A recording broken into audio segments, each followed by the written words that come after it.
Hello students. अब तक हम नर्व सेल्स के टाइप्स पढ़ चुके हैं, यानी कि तंत्रिका कोशिकाओं का वर्गीकरण देख चुके हैं। इसके अलावा हम एक टाइपिकल जो न्यूरॉन होती है उसके स्ट्रक्चर के बारे में भी बात कर चुके हैं कि उसके कौन कौन से पार्ट होते हैं, सेल बॉडी और साइटोन, और जो सेल प्रोसेस होते हैं उनके बारे में भी देख चुके हैं। इसके अलावा हम जो सिनेप्स होते हैं, साइनेप्स जो होते हैं, उनके टाइप्स भी देख चुके हैं। आज हम बात करेंगे nerve impulse and it's conduction और प्रोपगेशन, जिसे हम कह सकते हैं, यानी कि तंत्रिका आवेग व इसका सेवन। स्टूडेंट, सबसे पहले हम बात करेंगे कि नर्व इम्पल्स होते क्या है। तंत्रिका आवेग, जो तंत्रिका आवेग होते हैं वो एक प्रकार की भौतिक व रासायनिक घटना है जो कि तंत्रिका तंतु में संचारित होती है। यानी कि स्टूडेंट हम कह सकते हैं कि जो इम्पल्स होते हैं वो एक फिजियोकेमिकल जो होती है वो एक घटना होती है जो कि किसी तंत्रिका तंतु यानी कि न्यूरॉन में क्या होती है कि संचारित होती है, कंडक्टेड होती है।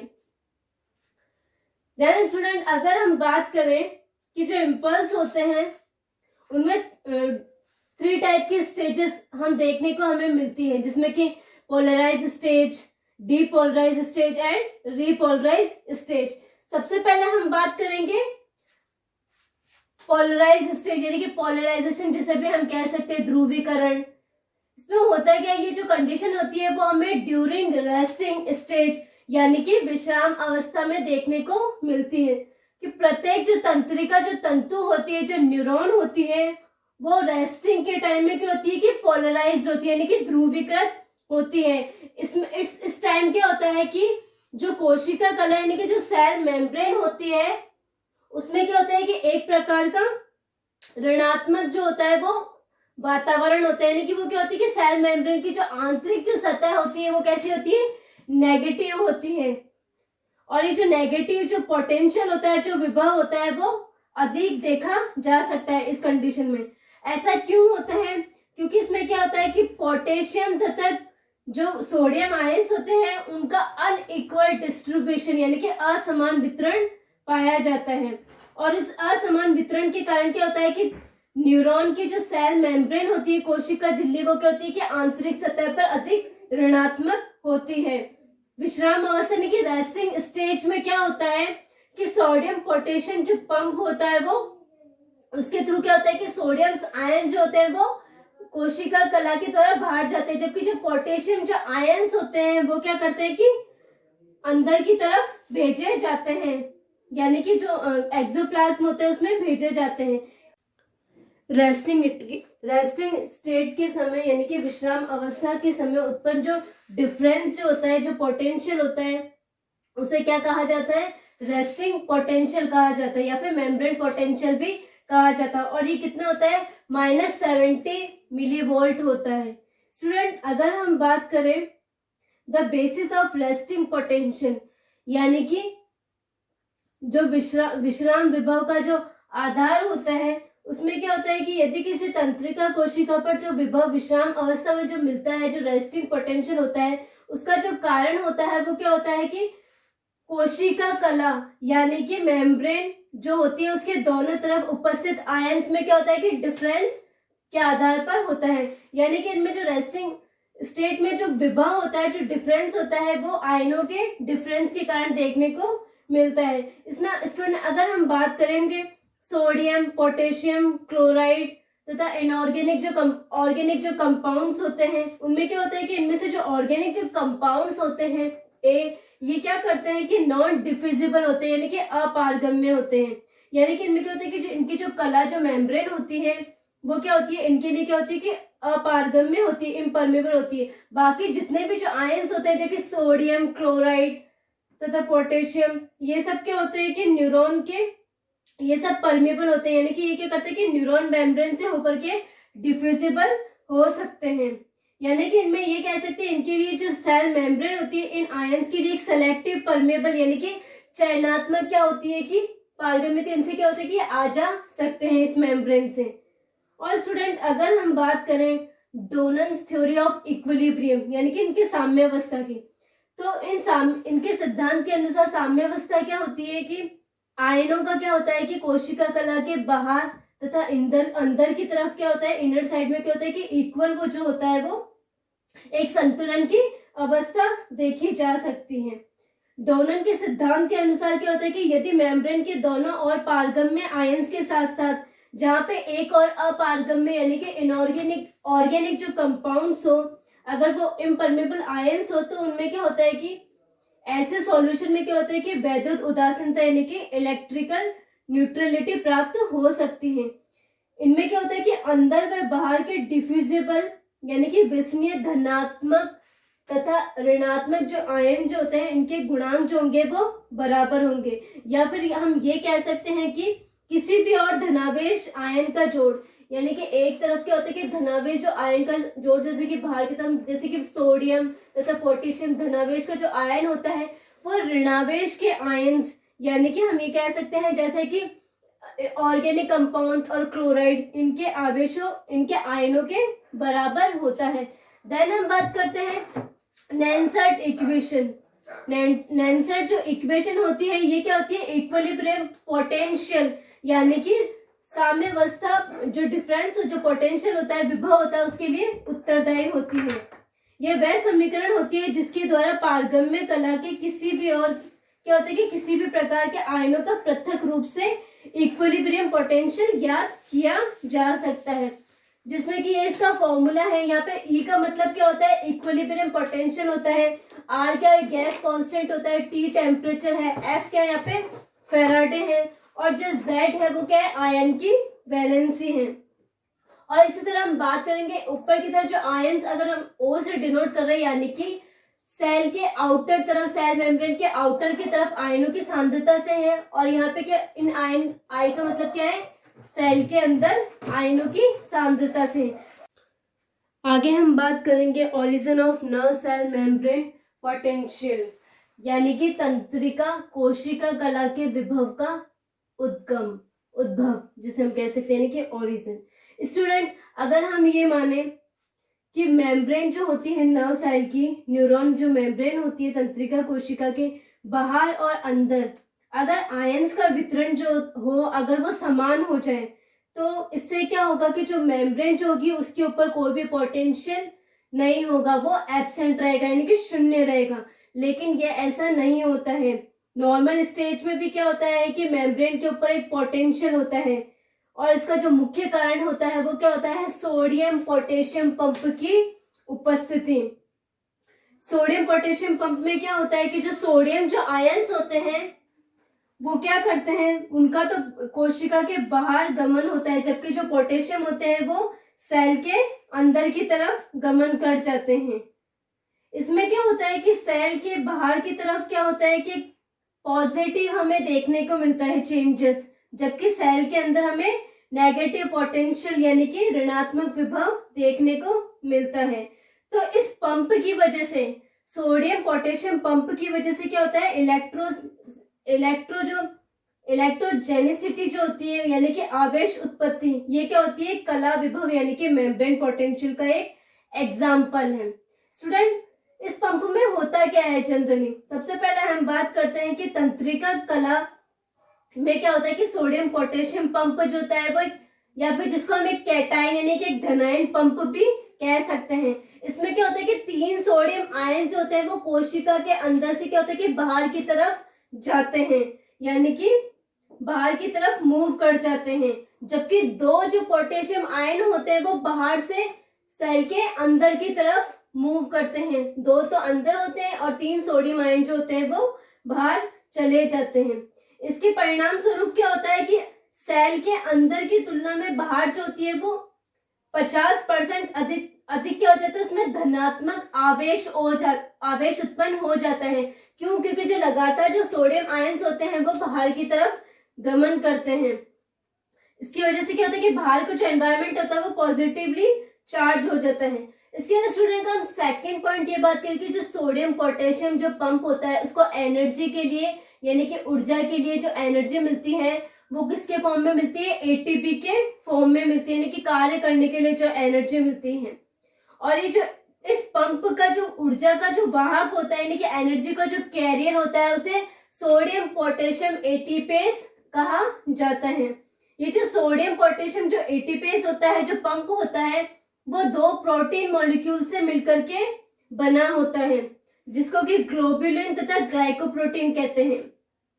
जो लार्ज मॉलिक्यूल्स होते हैं जैसे कि ग्लोबुलिन या फिर सोडियम पोटेशियम आयंस तथा एटीपी से बंधित रहता है, जबकि जो स्मॉल मॉलिक्यूल्स होता है ग्लाइकोप्रोटीन, वो केवल इसमें क्या होता है कि हेल्प करता है, यानी कि सहायता करता है। स्टूडेंट, अगर हम सोडियम आयंस की बात करें तो इनको क्या होता है कि सेल के बाहर क्या अगेंस्ट द कंसंट्रेशन ग्रेडियंट भेजा जाता है, यानी कि सेल के अंदर ऑलरेडी जो सोडियम होते हैं उनकी कंसंट्रेशन कम होती है, लेकिन फिर भी इनको अंदर से बाहर की तरफ भेजा जाता है। तो इसके लिए क्या होता है कि एनर्जी लगती है एटीपी के फॉर्म में, तो इनको अगेंस्ट द कंसंट्रेशन ग्रेडियंट भेजा जाता है। लेकिन इसके विपरीत अगर हम पोटेशियम की बात करें रेस्टिंग स्टेज में, तो पोटेशियम क्या होता है कि तो पोटेशियम के लिए तंत्रिका कला जो होती है, जो न्यूरॉन की जो मेम्ब्रेन होती है, वो बहुत ज्यादा पारगम्य होती है, यानी कि परमेबल होती है।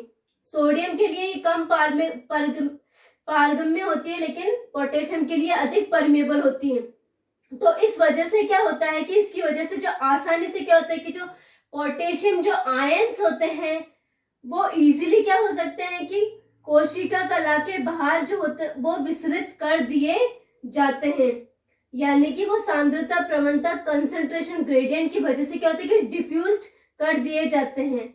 ये आप देख सकते हैं कि ये सोडियम जो आयंस होते हैं वो डिफ्यूजिबल, जो सोडियम ये पोटेशियम जो आयंस होते हैं वो अंदर से बाहर की तरफ मूव कर जाते हैं, क्योंकि जो कला जो पारगम्य जो कला जो होती है मेम्ब्रेन जो होती है वो पारगम्य होती है, यानी कि परमेबल होती है।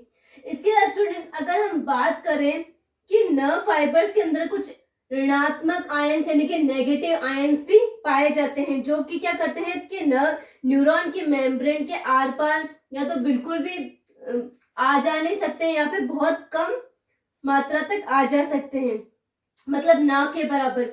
इनमें अगर हम बात करें आयंस में तो कार्बनिक फॉस्फेट आयन, सल्फेट आयन तो प्रोटीन भी आयंस होते हैं। इस प्रकार विश्राम अवस्था में यानी कि रेस्टिंग स्टेज में जो आयंस होते हैं वो विभव उत्पन्न कर सकते हैं, यानी कि डिफरेंट जो पोटेंशियल होता है वो उत्पन्न कर स्थिर रहते हैं। और क्या करते हैं ये एक प्रकार की साम्यावस्था यानी कि इक्विलिब्रियम पैदा करते हैं जितने भी जो आयंस होते हैं। और ये जो होता है वो नेंसेट इक्वेशन तथा डोनन जो होते हैं डोनन इक्वेशन द्वारा इसको जाना जा सकता है। स्टूडेंट अगर हमने रेस्टिंग पोटेंशियल की अगर बात की तो वो कितना होता है -70 मिलीवोल्ट होता है।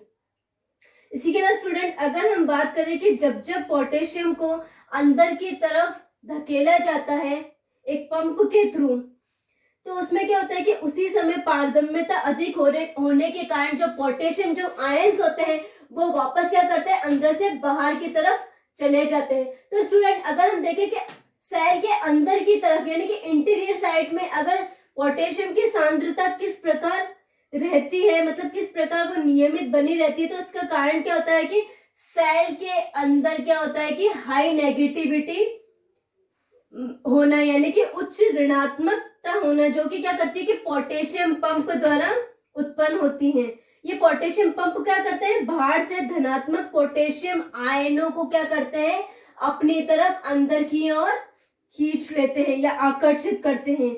और ये जो आकर्षण ही होता है वो क्या करता है अंदर पोटेशियम की सांद्रता के लिए अत्यधिक आवश्यक होता है। स्टूडेंट अगर हम बात करें कि तंत्रिका की जो सतह होती है न्यूरॉन के सरफेस के ऊपर 0.1 वोल्ट का क्या होता है पॉजिटिव चार्ज होता है, और ये आवेग के बढ़ने के साथ साथ क्या होता है कि जो आवेश होता है यानी कि जो चार्ज होता है वो खत्म हो जाता है।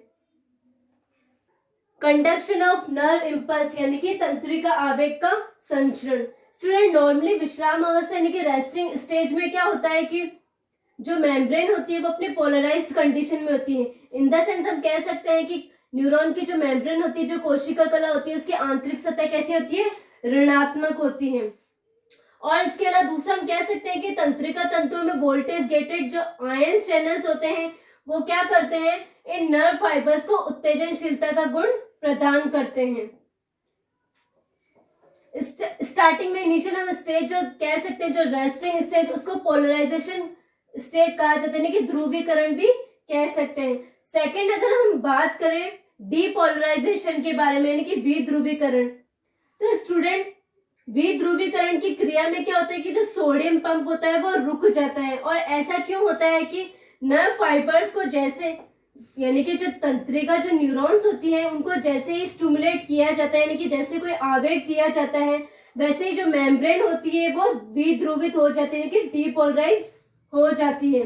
डीपोलराइजेशन के दौरान स्टूडेंट होता क्या है कि वोल्टेज गेटेड जो आयन जो होते हैं, जिसमें कि जो सोडियम चैनल की अगर हम बात करें तो वो क्या होता है कि खुल जाते हैं, यानी कि ओपन हो जाते हैं, जिसकी वजह से क्या होता है कि जो सोडियम आयन्स होते हैं वो बाहर से अंदर की तरफ, यानी कि एक्सोप्लाज्म में चले जाते हैं। और वो तब तक जाते रहते हैं जब तक कि जो आंतरिक सतह जो होती है वो विध्रुवित नहीं हो जाती, यानी कि डीपोलराइज्ड नहीं हो जाती है। तो ये क्रिया क्या कहलाती है? विध्रुवीकरण कहलाती है। इसके पश्चात इसमें क्या होता है कि सोडियम आयन्स के लगातार अंदर प्रवेश के कारण क्या होता है कि जो आंतरिक जो एनवायरमेंट जो पहले नेगेटिव था, ऋणात्मक था, अब वो कैसा हो जाता है? धनात्मक, यानी कि पॉजिटिव हो जाता है। यानी कि जो पोटेंशियल होता है वो पॉजिटिव हो जाता है, धनात्मक हो जाता है। और इसका जो मान होता है वो +22 +30 मिलीवोल्ट होता है, या फिर इसके बीच में होता है, मतलब इन द सेंस हम कह सकते हैं। इस प्रकार के जो उत्पन्न जो विभव है, जो पोटेंशियल है, उसको मेम्ब्रेन एक्शन पोटेंशियल कहा जाता है, यानी कि सक्रिय कला विभव कहा जाता है। इस प्रकार वोल्टेज गेटेड सोडियम चैनल के बंद होने के कारण क्या होता है कि सोडियम जो आयन जो होते हैं वो अधिक प्रवेश नहीं कर पाते हैं। स्टार्टिंग में देखते हैं कि सोडियम जो आयन होते हैं वो बाहर से अंदर की तरफ प्रवेश करते जाते हैं, और लेकिन एक टाइम बाद क्या होता है कि जो सोडियम जो गेट होते हैं, जो चैनल्स जो होते हैं वो बंद हो जाते हैं। और डीपोलराइजेशन के बाद क्या होता है, यानी कि विध्रुवीकरण की पूरी प्रक्रिया होने के बाद क्या होता है कि जो वोल्टेज गेटेड चैनल तो बंद हो जाते हैं, सोडियम चैनल, लेकिन इनके स्थान पे अब क्या होता है कि पोटेशियम चैनल जो होते हैं वो खुल जाते हैं। और पोटेशियम चैनल खुलने के कारण क्या होता है कि अधिक संख्या में जो पोटेशियम जो आयन्स होते हैं वो अब अंदर से बाहर की तरफ जाने लगते हैं।